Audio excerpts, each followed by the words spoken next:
Coba kita renungkan sejenak. Di mana sih seharusnya iman itu berada? Apakah cuma di dalam gedung gereja yang adem dan tenang, atau justru di tengah-tengah jalanan yang riuh dan penuh masalah? Nah, hari ini kita bakal menyelami kisah luar biasa dari seorang Toyohiko Kagawa. Dia adalah orang yang membuktikan kalau iman yang paling sejati itu justru hidup dan bernapas di tengah kerasnya realita. Ini dia pertanyaan intinya. Mungkin banyak dari kita yang merasa iman itu ya urusan ibadah mingguan. Sesuatu yang kita dengar di khotbah, terus kita simpan baik-baik. Tapi gimana kalau iman itu sebetulnya adalah sesuatu yang harus diuji setiap hari? Di tengah kebisingan, kemiskinan, bahkan penderitaan. Kisah Kagawa ini memberikan jawaban yang, wah, radikal banget untuk pertanyaan ini. Oke, kita kenalan lebih dalam yuk sama Toyohiko Kagawa.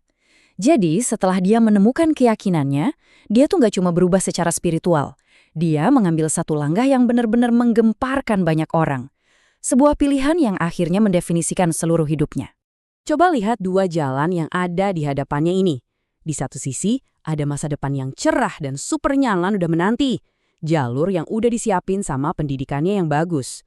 Tapi, Kagawa dengan sadar justru putar balik. Dia memilih jalan yang satunya lagi. Jalan yang penuh penderitaan, hidup di kawasan kumuh Jepang, di antara orang-orang yang terbuang dan seringkali dilupakan. Terus, apa sih yang bisa bikin seseorang lakuin hal se-ekstrem itu? Jawabannya ada pada keyakinan dia yang sangat mendalam. Buat Kagawa, penderitaan itu bukan sesuatu yang harus dijauhi atau ditakuti. Malah sebaliknya, dia percaya justru disitulah, di titik terendah kemanusiaan, kehadiran Tuhan bisa ditemukan. Landasan teologisnya itu kuat dan sebenarnya simpel, persis seperti yang tertulis di sini. Kalau Tuhan sendiri rela menjadi manusia dan tinggal di tengah-tengah kita, ya bagi Kagawa, satu-satunya cara untuk mengikutnya adalah dengan melakukan hal yang sama, yaitu membenamkan diri dalam realitas kehidupan orang lain. Pilihannya untuk tinggal di daerah kumuh itu ternyata baru awalnya saja. Nah, disinilah kita lihat keunikan strateginya. Kagawa itu nggak melihat manusia sebagai jiwa yang terpisah dari tubuhnya. Baginya, menyelamatkan jiwa seseorang dan memperbaiki sistem sosial yang menindasnya itu adalah dua sisi dari koin yang sama. Nggak bisa dipisahkan. Jadi misinya itu jalan di dua level yang berbeda tapi saling nyambung. Di level mikro, dia menyentuh individu secara langsung. Ngasih makan orang lapar, merawat yang sakit, berdoa bareng mereka. Tapi dia tahu itu aja nggak cukup. Jadi di level makro, dia melawan akar masalahnya. Sistem yang nggak adil. Dia pun jadi aktivis buruh dan pejuang perdamaian. Jangan salah. Aktivisme Kagawa itu bukan dari ideologi politik, tapi murni dari panggilan spiritual.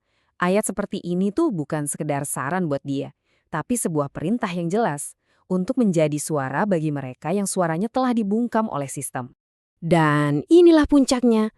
Dengan inspirasi dari kitab Yakobus, Kawaga melihat iman itu kayak pohon. Iman yang cuma ada di dalam pikiran itu kayak pohon yang mati, nggak berbuah. Tapi iman yang menghasilkan perbuatan nyata, nah itu baru pohon yang hidup, yang terus bertumbuh dan ngasih kehidupan buat sekitarnya. Sekarang kita masuk ke bagian yang paling mengejutkan dari kisah Kagawa, yaitu tentang bagaimana sesuatu yang sering dianggap kelemahan, yaitu kerendahan hati, justru menjadi kekuatannya yang terbesar. Ini penting banget untuk kita pahami, motivasi Kagawa itu murni pelayanan. Dia nggak pernah ngejar kekuasaan, jabatan, atau popularitas buat dirinya sendiri. Ambisinya bukan untuk membangun nama besar, tapi untuk membangun kehidupan orang lain. Dia nggak mencari ketenaran, malah ketenaran yang nyamperin dia. Ironis banget kan? Justru karena dia nggak pengen punya pengaruh, pengaruhnya malah menyebar kemana-mana. Dari gang-gang sempit di Jepang, gagasannya menggema sampai ke panggung dunia. Prinsip inilah yang menjelaskan semuanya. Kebesaran Kagawa itu datang bukan karena dia berusaha menjadi besar, tapi karena kesediaannya untuk menjadi kecil, untuk menjadi seorang pelayan. Inilah kekuatan sejati dari kerendahan hati. Lantas, apa relevansinya kisah ini buat kita sekarang, di dunia kita yang jelas sangat berbeda? Yuk kita tarik 3 pelajaran penting dari kehidupan Kagawa yang bisa banget kita terapkan hari ini juga. Pelajaran pertama, iman yang sejati itu nggak bisa diam di dalam gedung. Dia harus turun ke jalanan. Pelajaran kedua, ukuran iman kita itu bukan seberapa fasih kita ngomongin keyakinan, tapi seberapa nyata tindakan kasih kita ke sesama.